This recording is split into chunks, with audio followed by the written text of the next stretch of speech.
कृष्ण सुदामा की मित्रता। कृष्ण सुदामा की मित्रता बहुत प्रचलित है। सुदामा गरीब ब्राह्मण थे। अपने बच्चों का पेट भर सके उतने भी सुदामा के पास पैसे नहीं थे। सुदामा की पत्नी ने कहा, हम भले ही भूखे रहें, लेकिन बच्चों का पेट तो भरना चाहिए ना। इतना बोलते बोलते उसकी आंखों में आंसू आ गए। सुदामा को बहुत दुख हुआ। उन्होंने कहा, क्या कर सकते हैं? किसी के पास मांगने थोड़े ही जा सकते हैं। पत्नी ने सुदामा से कहा, आप कई बार कृष्ण की बात करते हो। आपकी उनके साथ बहुत मित्रता है ऐसा कहते हो। वे तो द्वारका के राजा हैं। वहां क्यों नहीं जाते? जाइए न।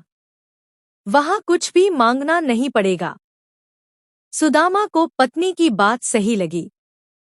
सुदामा ने द्वारका जाने का तय किया। पत्नी से कहा, ठीक है, मैं कृष्ण के पास जाऊंगा, लेकिन उसके बच्चों के लिए क्या लेकर जाऊं? सुदामा की पत्नी पड़ोस में से पोहे ले आई।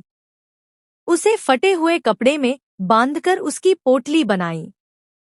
सुदामा उस पोटली को लेकर द्वारका जाने के लिए निकल पड़े। द्वारका देखकर सुदामा तो दंग रह गए। पूरी नगरी सोने की थी। लोग बहुत सुखी थे।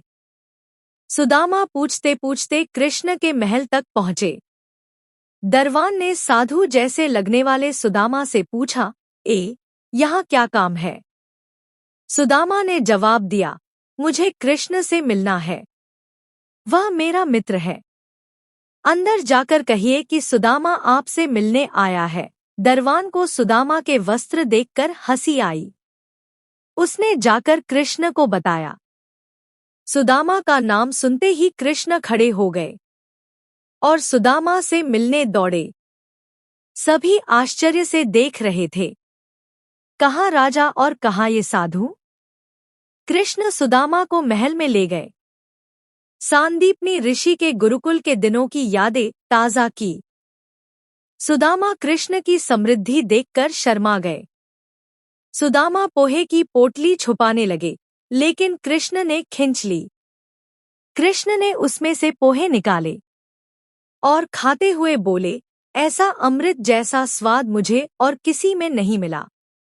बाद में दोनों खाना खाने बैठे। सोने की थाली में अच्छा भोजन परोसा गया। सुदामा का दिल भर आया। उन्हें याद आया कि घर पर बच्चों को पूरा पेट भर खाना भी नहीं मिलता है। सुदामा वहां 2 दिन रहे। वे कृष्ण के पास कुछ मांग नहीं सके। तीसरे दिन वापस घर जाने के लिए निकले। कृष्ण सुदामा के गले लगे और थोड़ी दूर तक छोड़ने गए। घर जाते हुए सुदामा को विचार आया, घर पर पत्नी पूछेगी कि क्या लाए, तो क्या जवाब दूंगा? सुदामा घर पहुंचे। वहां उन्हें अपनी झोपड़ी नजर ही नहीं आई। उतने में ही एक सुंदर घर में से उनकी पत्नी बाहर आई। उसने सुंदर कपड़े पहने थे। पत्नी ने सुदामा से कहा, देखा कृष्ण का प्रताप। हमारी गरीबी चली गई। कृष्ण ने हमारे सारे दुख दूर कर दिए। सुदामा को कृष्ण का प्रेम याद आया।